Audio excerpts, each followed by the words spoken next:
बात उन दिनों की है जब मैं अपनी बहनों के साथ सर्दियों की छुट्टियां मनाने अपने गांव गया हुआ था। मेरी ही तरह और बच्चे भी गांव आए हुए थे। गांव में सर्दियों में काफी चहल पहल हो जाती है। गांव में काफी भीड़ भाड़ और उत्सव जैसा माहौल हो जाता है। हर तरफ शोर, हल्ला गुल्ला, बच्चों की ऊधम चौकड़ी से ऐसा लगता है जैसे गांव फिर से जी उठा हो। ऐसा नहीं है कि गांव में लोग नहीं हैं, पर जो है वो अपने कार्यों में व्यस्त रहते हैं। धान और भुट्टा, मक्काई कट चुका है और गेहूं की बुआई के लिए खेत तैयार हो रहे हैं। खेतों में जगह जगह गोबर का ढेर लगाया जा रहा है। गांव के लोग आजकल बहुत व्यस्त हैं। बच्चे, महिलाएं सभी गोबर उठा उठाकर खेतों में ले जा रहे हैं ताकि खेतों को ज्यादा खाद मिल सके।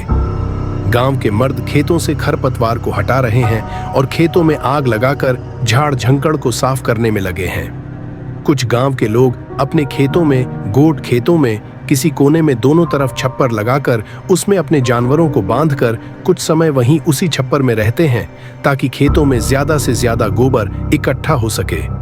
लगा रहे हैं। गेहूं की बुवाई का समय नजदीक आ गया है, इसलिए काम जल्दी जल्दी हो रहा है। इधर मैं अपने दोस्तों के साथ मिलकर छुट्टियों का भरपूर मजा ले रहा हूँ। दिन भर गांव में आवारागर्दी करना, खेलना, नहाने के लिए नदी में जाना, वहां बैठकर हिसर, किंगोड़ा, तूंगा, तिमला, जंगली फल आदि फल खूब खाते हैं। इसी तरह दिन गुजर रहे हैं। अभी रात में खाना खाने के बाद हम सब ख्वाल, गांव का एक छोटा मोहल्ला में बाहर ही खटिया लगा के दादी से कहानी सुन रहे थे। कुछ तो अभी जुगनू पकड़ने में व्यस्त हैं। रात बहुत धीरे धीरे गहरा रही है और हम सब सोने की तैयारी करने लगे हैं। अभी नींद आई ही थी कि सहसा गांव में हर तरफ शोर होने लगा। हलचल बढ़ गई। सभी उठ गए कि आखिर क्या माजरा है।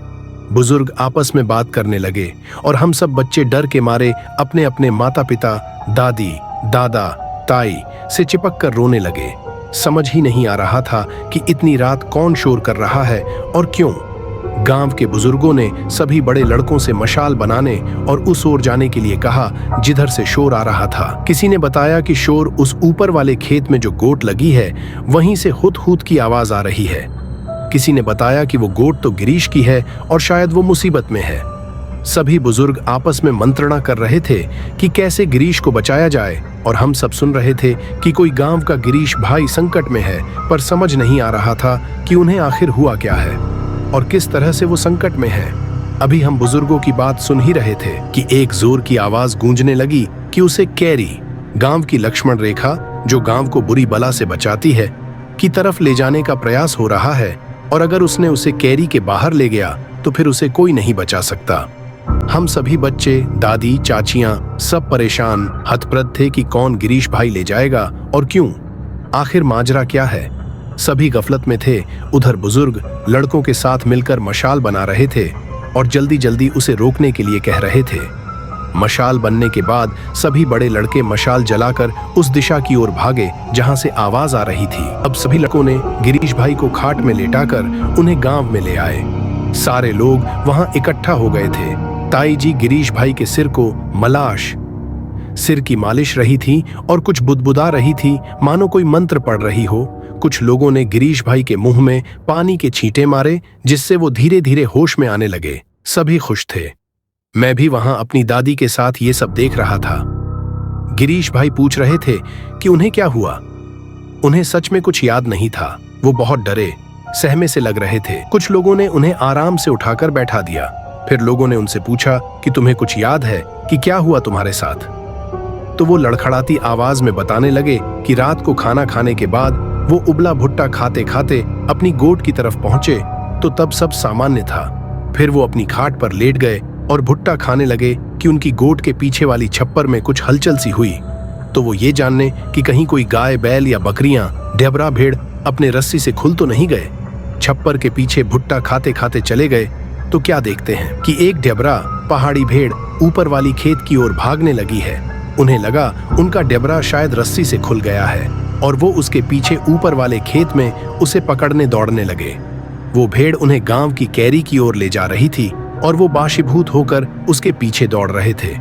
उन्हें कुछ भी पता नहीं था कि आखिर वो ऐसा क्यों कर रहे हैं। वो तो बस दौड़ रहे थे। तभी ताई जी ने बताया कि वो भेड़ कुछ नहीं, एक छलावा भूत था जो रूप बदलकर गिरीश को गांव की केरी के पार ले जा रहा था। क्यों कि गिरीश ने भुना हुआ भुट्टा खाया जो उसे खुले में या रात को अनजानी जगह पर नहीं खाना चाहिए था। ये छलावा भुने हुए चीज पर जल्दी असर करते हैं। अगर छलावा उसे गांव की कैरी के उस पार ले जाता तो गिरीश का बचना मुश्किल था। लेकिन जैसे ही छलावा गिरीश को ले जाने लगा, मुझे ताई जी देवी की आवाज हुई कि उसे बचा लो, और मैं उस ओर दौड़ पड़ी और गिरीश को बचा लिया। ये घटना जब भी मेरे जहन में आती है तो मेरे आंखों के सामने फिर से वही परिदृश्य घूमने लगता है कि क्या वास्तव में ऐसा कुछ आज के जमाने में भी संभव है। आज इस घटना को 30 साल से ज्यादा का समय हो गया है, पर लगता है कल की ही बात हो। ये एक सच्ची घटना पर आधारित कहानी है। पहाड़ों में आज भी भुनी हुई किसी भी चीज को खुले में, अनजानी जगहों पर, रात में या कहीं जंगलों में खाने के लिए मना किया जाता है।